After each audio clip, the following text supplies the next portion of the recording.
Wir haben jetzt noch den Talk mit den Students for Palestine. Diese mit einer Person von Students for Palestine, die verständlicherweise lieber anonym bleibt. So, welcome, Papula. Would you like to introduce yourself? Yeah, of course. So I personally joined the movement when I moved to Germany, but the movement has been here for longer. So it's an anti-fascist, anti-imperialist, and a movement that fights against militarization in Germany, and that shows solidarity with the Palestinians and Palestinian struggle and genocide. And I mean, we fight against it, of course. But yeah, and I am a student of in one of the universities here. Okay, yeah. So what can you tell us about the protests at the universities in Germany? Because from German media outlets, you nearly hear anything from the protests. It's like they're not happening. If you hear anything, they say they're anti-Semitic. They're trying to force Jews out of the universities, and that's everything. So what can you tell us about the student movement? Just how did it start? How is it going? So there are protests and there are students, but of course, a lot of people stay silent, a lot of students stay silent and don't show solidarity. And also, there's a clear repression from the universities over the students. So I guess there's also fear. So, and also the media, the local media are not in favor of this solidarity, neither the city. So it is on purpose that each time it is also associated with an anti-Semitic like opinion, which is completely not true, of course, because this is not about that. It is about human rights of people that are like ethnically cleansed in their country, and we want to fight within the universities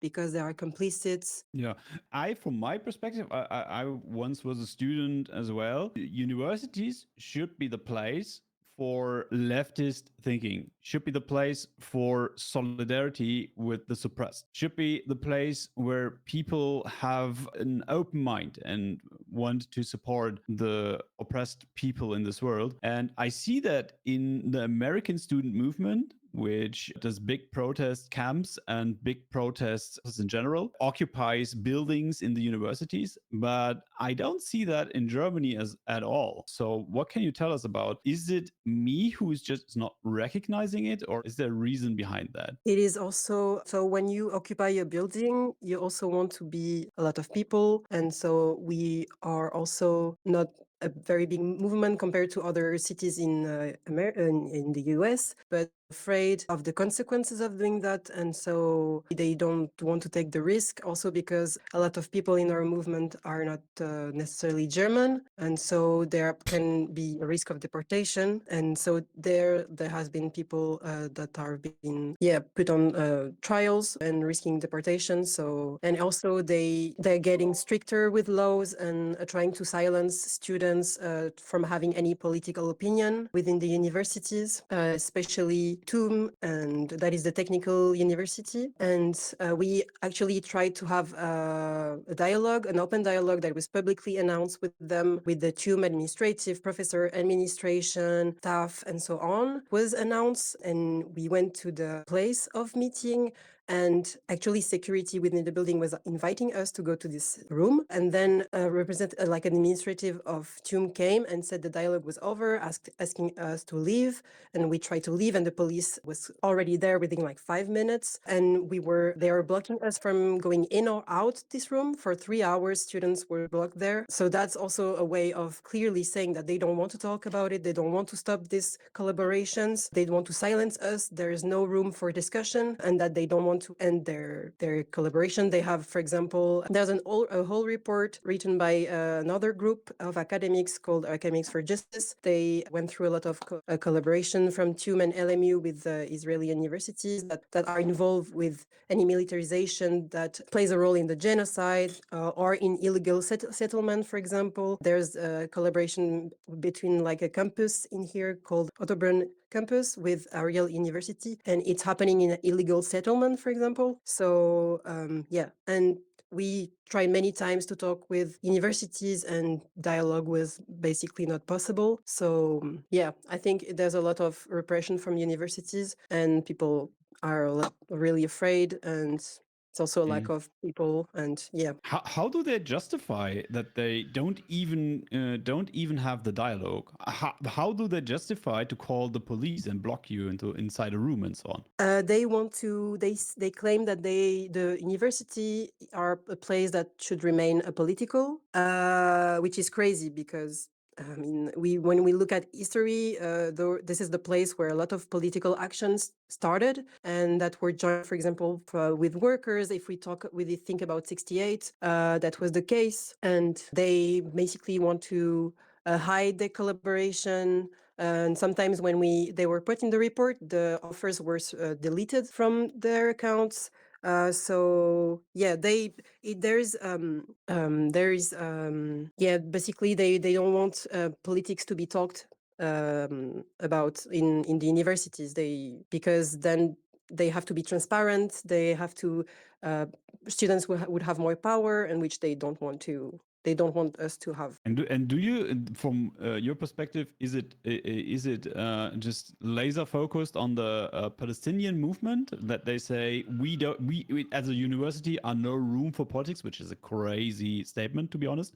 Is it laser focused on the Palestinian movement, or is it also if, like, for example, a pro-Ukrainian protest wants to take place and then they say no, there's no politics at German universities, or is it just exclusively you who get suppressed? So yeah, it's basically there's a focus on certain countries, for example, Palestine or Sudan, but of course it's biased and there's a double standard because Ukraine, for example, would be way more tolerated, and there you can see a flag in the Rathaus here, where here you see an Israel flag in the Rathaus of Munich instead of a Palestinian one, which should be what we should see. And of course, there's a lot of racism, so that's why a movement that is supporting Palestinians and Palestine will be like full of racism and racially profiled. And I forgot what was your question. My question was basically only if it is a focused suppression on the Palestinian movement, or if So yeah. universities in Germany just push out politics in general. And they also have a lot of collaboration for militarization, even like in politics within Germany, it's the case, and there's so much money it's involved in that. Like, for example, Germany is basically the second exporter of weapons for Israel. So yeah, they don't want to lose there's racism in this, of course, but they also don't want to there's interest in there. It's like a different motivations, but yeah, there is a focus on certain movements because of like racism, for example. Yeah, I mean, we see that everywhere. Like, for example, we just had this example of the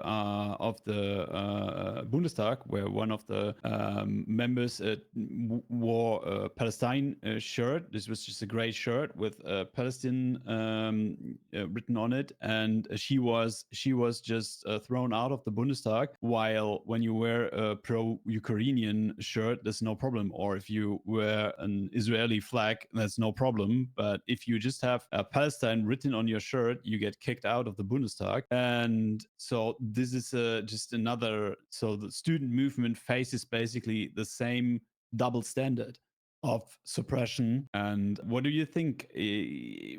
What can we do against it? That's a hard question, but I think we have to stand for what our taxes are being used for and talk about it, because we're all paying for this. Basically, we're paying for all this militarization. The country is profiting from all those wars, and also it has an impact on Germany. Actually, I think maybe it would be a good motivation for people that are somehow, I don't know what, not interested in other people's people's rights, but it's actually impacting their social services, their health, their education system, and so this money is not going there; it's going into militarization. And also, what we can do do is talk to people, trying to organize anti-fascist and anti-militarist groups that try to that disobey the government agreed, and they try to fight back those politics, this government that is like only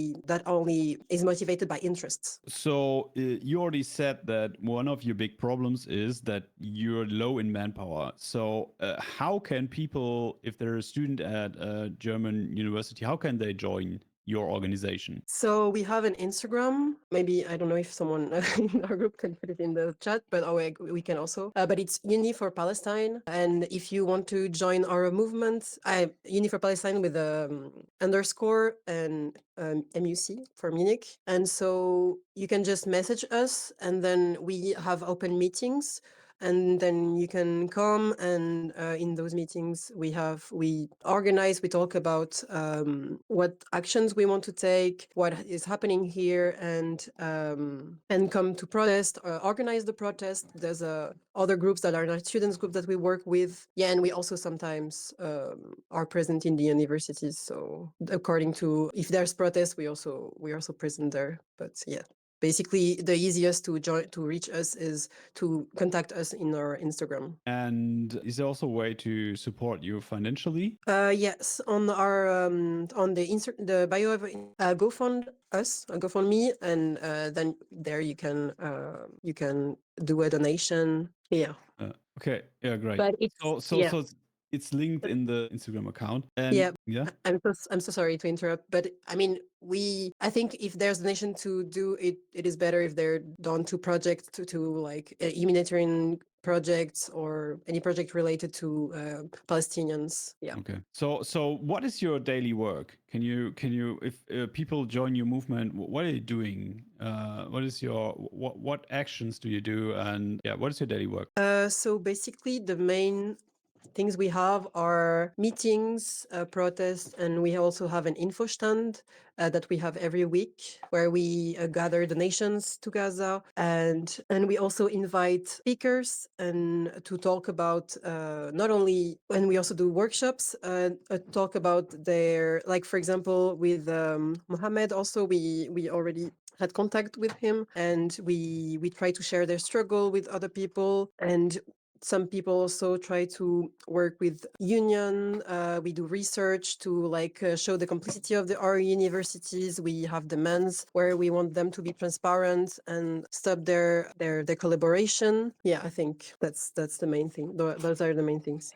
So you said that most of the people working for your organization are non-German. So they have to be afraid of getting kicked out of university and getting kicked out of Germany itself when they're openly pro-Palestine. What would you say? How many Germans are in your organization in Munich, and how many Germans are protesting for free Palestine? Is it like only a couple of them? Would you say it's 80% non-Germans, 20% Germans, or what's the ratio? Because I always have the feeling that the German pro-Palestinian protest is just dominated by non-Germans, like for people that haven't been born here in Germany or are non-whites, and you barely see white people on pro-Palestinian protest in Germany. But I don't live in Germany, so I don't know. Like, it's just the pictures I have from media. In Ireland, for example, in Ireland, the protest is just like being colorful, like all Irish people are protesting for a free Palestine. And as a German, I'm always a bit pissed when I look at pro-Palestinian German protests, because it's just this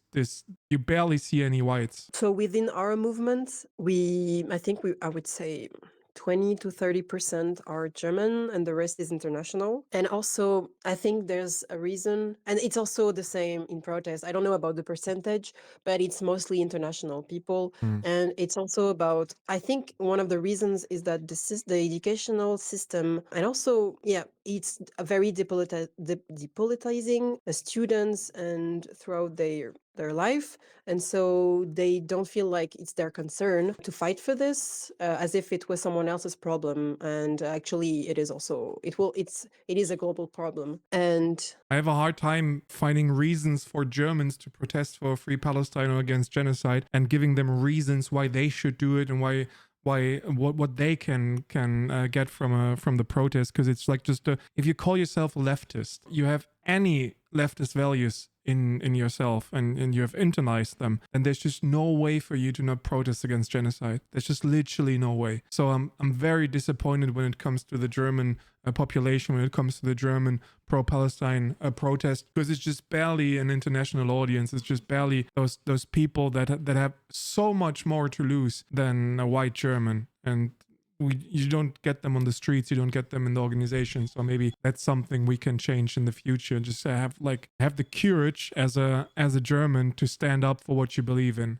And the bare minimum you should believe in is a world without genocide. I mean, it is quite striking. Also, like, I'm personally not from Germany. I'm from France, and there I can already see a difference of how much more people would get on the street, talk loud about something.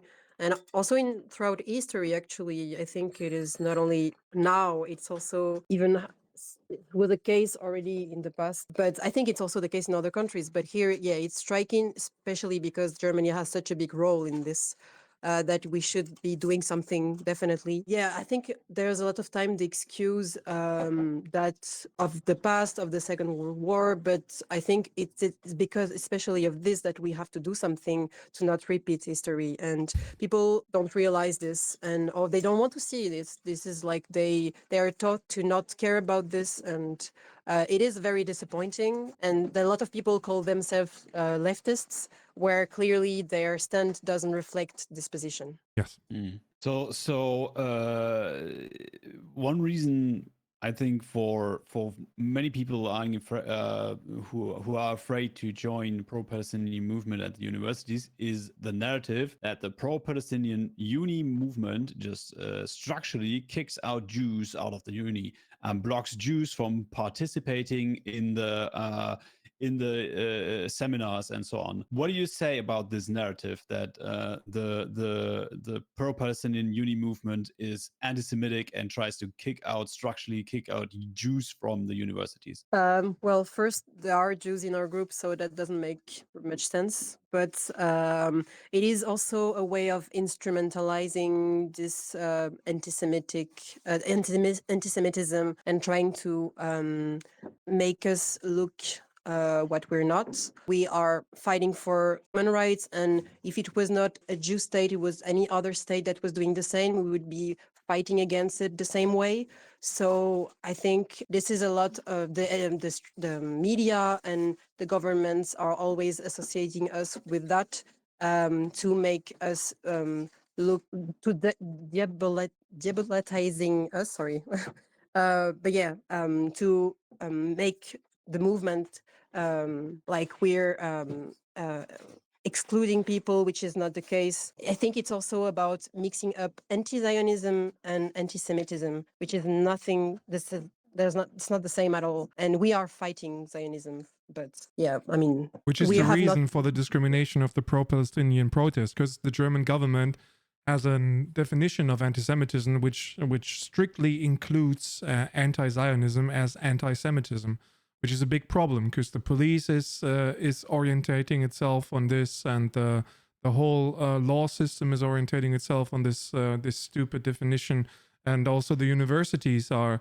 orientating themselves on this stupid definition of anti-Zionism being, or any critics of the Israeli state or the Israel military is also anti-Semitism. So it's very easy for the German forces to just call you anti-Semites and kick you out of wherever they want to, lock you in. Yeah, clearly. And it's also, again, to like use this to still like sell weapon and make it as if it's like the right thing to do because they're protecting Jews, which is actually crazy because, I mean, in Palestine, there were already Jews there. So, I mean, it's a multi-religious state. There was a diversity of people, and like also like gathering, like the fact that the will to have this Israeli state is also a way to not feel like as if Jews could not belong anywhere else. They had to have their own state, and where they should be comfortable living in all the countries, like within the the countries and so on. And it's also very like actually like the fact that they support this is almost anti-Semitic itself, because it's like excluding and the will to put everyone in one country as if they could not belong elsewhere. I don't know if it makes sense, but yeah. Well, there are lots of people, like a couple of Jews in the pro-Palestinian movement in Ireland, and one of them told us that it's quite frightening because you always get told that one of the reasons why the Nazis in Germany killed the Jews is or was that they believed in a system or in a world where Jews can't be loyal to any other country but the Jewish state, and they can only be loyal to themselves because they're this subhuman kind of human beings. And the state of Israel always tells the story that the Jews need a place to be safe. So Israel has to be defended against everything, and every attack on Israel or every critics on Israel is automatic anti-Semitism. And the Jews tell us that it kind of puts the story on this narrative that when you're a Jew, you have to be loyal to Israel, and you have to end up in Israel because there's just no other place on this world for you to exist. And any leftist movement, any anti-imperialistic movement, or any communist movement should understand that as a human being, you can't be loyal to any state, and religion or ethnicity doesn't play a major role when it comes to identification as a human being. And you can only be loyal to ideas and other people, and not to states or religions or stupid stuff like that. So it's quite frightening how they play the book in their favor and try to push down pro-Palestinian protest in Germany with that in itself anti-Semitic narrative. Yeah, there's like as for the German government, it's also a way to like give away their responsibility in anything, and just like because we sell weapons to Israel, then we're good. And they have a lot of they are allowed to be accountable for within their history. And yeah, it is quite frightening like this. I agree for sure. And we should be clearly against this. Yeah, so your movement is a nationwide movement, or is it just for students from Munich? So there's a nationwide movement on any university, or is it just Munich? Because lots of people are asking where they can join. So we are a group of students, but workers are also welcome, and people from outside Munich can also join. But like it's more about if they can help without being present, then that's great. But yeah, we do a lot of things on person, so it's easier to be in Munich. But like yeah, it's open to non-students as well. So some links were shared in my chat. For example, students for Palestine.fulda. Then we have students for Palestine.Hannover. We have Palestine library underscore FFM. I guess that's from Frankfurt. And uni for Pali underscore HB. I don't know. Is this Hamburg? I don't know. I'm not sure. So there are different groups. Maybe in the upload on the YouTube channel, we can collect all these links so people can browse them below in the description and see if there's a group in their region to join. Yeah, it's like organizing. Okay. We have to organize the protest. Like we can't do it decentralized. We have to organize the pro-Palestinian movement and protest in Germany. Otherwise, there's no chance for us. And we have to put some Germans in the protest. So they can't frame the protest as being this terrorist Islamic protest when enough Germans are protesting alongside with our international brothers and sisters. They'll still do that, but Germans can't be deported. Try. But we can't be deported, right? Yeah. It's always like it's a great cause, and as a German, I have to thank you that you're doing what we Germans should be doing, like organizing pro-Palestinian protest and being loud for the oppressed on this planet.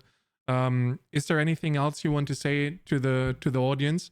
Because my time is coming to an end in a couple of minutes. So I want to give you the rest of the platform. Is there anything you want to say? Yeah, of course. So if you can organize, you can also boycott, divest your universities, sanction your universities, protest, show your support. If you can donate, organize yourself with other activist groups. It's like a fight that is on, how can I say? Yeah.